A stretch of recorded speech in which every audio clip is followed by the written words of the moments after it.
फरियाल अब शहराम से शादी करके जीनिया को अजियत देना चाहती है। फरियाल जब शहराम की मां को रिश्ते के लिए हाँ करती है तो फरियाल की मां हैरत से कहती है, बेटा ये सब कुछ तुम क्या कर रही हो? तुम्हें पता है कि जीनिया ने पहले ही तुम्हारा जीना हराम किया हुआ है। अगर उसे ये पता चल गया कि तुम उसके साबका शोहर से शादी करने वाली हो तो वो पता नहीं क्या करेगी तुम्हारे साथ। जिस पर फरियाल कहती है, अम्मी आप परेशान ना हो, मैं भी देखना चाहती हूँ कि जीनिया किस हद तक जाएगी। अब मुझे किसी चीज़ से डर नहीं लगता। जीनिया ने मुझे जितना नुकसान पहुँचाना था वो पहुँचा दिया। अब मैं भी तो देखना चाहती हूँ कि जब जीनिया मुझे अपनी जगह देखेगी तो उस पर क्या बीतेगी। जिस घर में जीनिया राज करती थी वहाँ मैं जाऊँगी तो फिर जीनिया को इस बात का एहसास होगा कि उसने क्या खोया है। अब मैं पीछे नहीं हटूंगी, मैं शहराम से ज़रूर शादी करूँगी। ये सुनकर शहराम की माँ तो बहुत खुश हो जाती है और फौरन ही शादी की डेट लेकर अपने घर आ जाती है। शहराम की माँ जब ये बात अपने बेटे को बताती है तो शहराम काफ़ी हैरान होता है और कहता है कि मुझे तो लगा था कि फरियाल साफ इनकार कर देगी क्योंकि जीनिया उसकी कज़न है, लेकिन फरियाल ने हाँ क्यों की। जिस पर निशात बेगम कहती हैं कि बेटा तुम परेशान क्यों हो रहे हो, मैं तो शुरू से ही फरियाल को अपनी बहू बनाना चाहती थी और देखो अल्लाह ने इतनी आसानी कर दी। अब जब तुम दोनों की शादी हो जाएगी तो देखना सब कुछ ठीक हो जाएगा।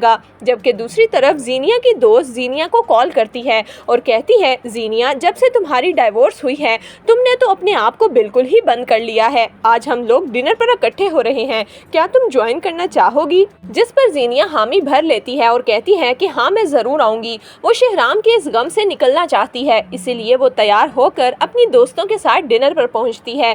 तो जब उसकी नज़र सामने टेबल पर पड़ती है जहाँ पर ज़रार और महक पहले से ही मौजूद थे तो जीनिया को बहुत गुस्सा आता है। जीनिया अपनी दोस्तों को कहती है कि मैं 2 मिनट में आती हूँ। जीनिया सीधा महक के पास आती है और कहती है कि तुमने हम लोगों से हमारा भाई छीन लिया, मैं सब लोगों को बताऊंगी कि तुम कितनी घटिया लड़की हो। ये सुनकर ज़रार को तो बहुत गुस्सा आता है और वो जीनिया को कहता है, जीनिया खबरदार अगर तुमने एक लफ्ज़ भी बोला, ये मेरी बीवी है और अगर तुमने इसके खिलाफ कुछ भी बोला तो मैं ये भूल जाऊंगा कि तुम मेरी बहन हो, चली जाओ यहाँ से। जीनिया अपने भाई के मुँह से इतनी बेइज्जती सुनने के बाद गुस्से से गाड़ी में बैठकर घर वापस आ जाती है और जब ये बात अपनी माँ को बताती है तो सीरत को तो बहुत गुस्सा आता है। वो सीधा महक के माँ बाप के घर पहुँचती है और कहती है कि आपकी बेटी ने मुझसे मेरा बेटा छीन लिया, अगर ज़रार मुझे वापस ना मिला तो मैं आप लोगों को छोड़ूंगी नहीं। अपनी बेटी को कहें कि वो मेरे बेटे का पीछा छोड़े और मेरा बेटा मेरे पास वापस घर आए। जिस पर महक के माँ बाप भी गुस्से से कहते हैं,